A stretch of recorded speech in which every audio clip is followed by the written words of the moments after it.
our trip around the world, so to speak. Japan, talked GCW in Philly, BloodSport. We talked about Tampa. Yep. Not failed to talk about some stuff you've done with MLW, Court and the team. They've been red hot since they got the TV deal. What was it like for you going into the War Chamber match, Team Death Fighters versus the Calling, having the chance to be kind of the captain of it, to run into it going into that match? What was your time like? I never viewed myself as the captain, like, to be perfectly honest. But now that I'm thinking about it, like, I guess I kind of got put in. I got put in the main character role, and I didn't even think about it. Dude, the run with MLW has been it's been really cool. Like, I want to say bizarre, because before I signed, everyone was saying, "Why don't sign? Don't sign. Why would you sign?" Because I heard all these horror stories, and I signed, and it's been nothing but a great time. I'm part of a story that everyone, like, even at WrestleCon this past Mania, like, people were coming up and saying, "Dude, we love the work you're doing with MLW," just out of the blue. And they asked for my table. As I said, I don't have a table. They go, "What?" I go, "I don't have a table."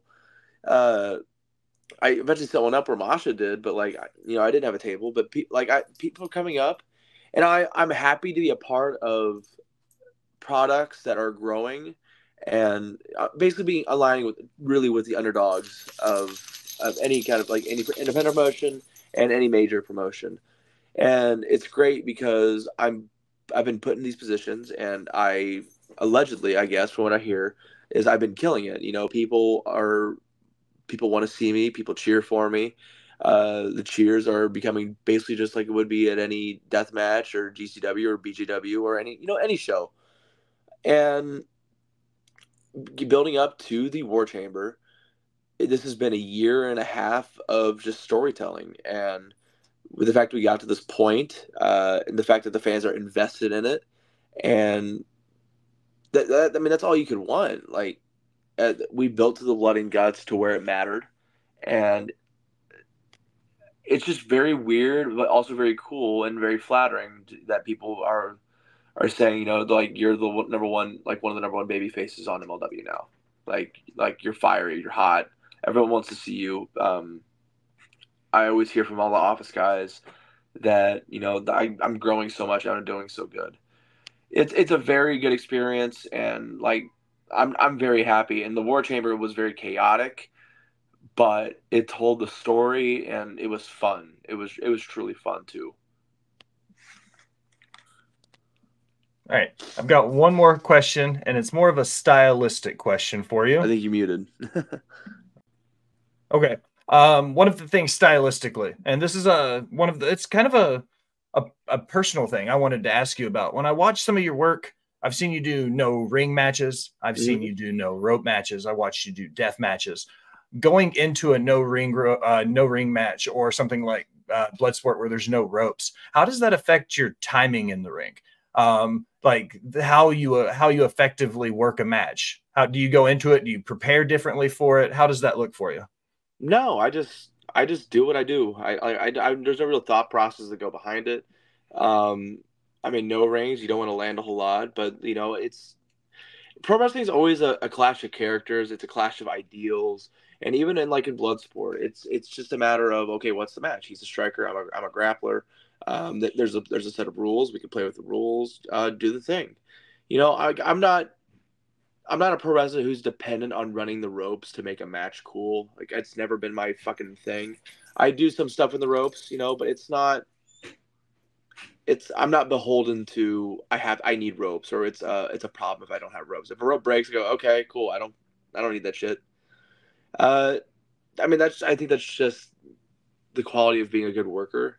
Too is because, like, things happen. Ropes break, the ring breaks, turnbuckle breaks. You got to just be able to work with it and use it to your advantage, or just avoid using it at all.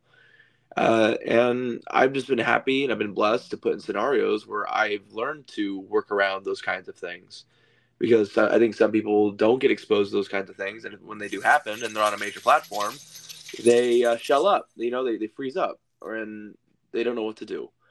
So the fact that it's happening now, or like I'm doing these kinds of matches and these kinds of scenarios now, I know what to do when the situation rises. It's put me in a pickle a couple times. I've been in some more high-profile matches, like in 2020 and 2021, where someone was either high on meth or could not stand because they had lost a lot of blood and they couldn't talk to me.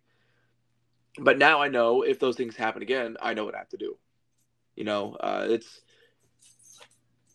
we can't as a professional wrestler and as an artist, as a human being, you can't be sheltered to the things. Oh, hey Coda. Hey buddy. Just hanging out. Bona fide star. Good to He know. knows where the cameras are. He Oh, knows where brother. hard cam is, right? What a workout. Look at this. Look at this. There you go. He just climbed right into focus like he knew what he was doing. He knows what he's doing. He's part of my new promos for MLW. But yeah, like that's the deal. You just, as a human being, you can't just be sheltered away from difficult things in life, because then you don't know how to handle them when they do appear. And it's the same thing with pro wrestling. You have to be exposed to failure or exposed to extreme circumstances, because then you know how to handle them. Like, it's not often you get like a cut like this on your face. You probably can't see it because the lighting's not good. But I have a huge fucking scar right here. And, a lot of people don't know how to handle it. And I didn't know how to handle it. But I've been under these kind of situations before with cuts, and things got handled accordingly. I didn't panic too much, and you just deal with it. But like, once again, you have to embrace the extremities of life. You have to embrace the failures and the highs and the lows and all the crazy circumstances in between, because it not only makes you a better person, it makes you a better wrestler. All right. That's why Terry Funk was so good, by the way, because he could do anything.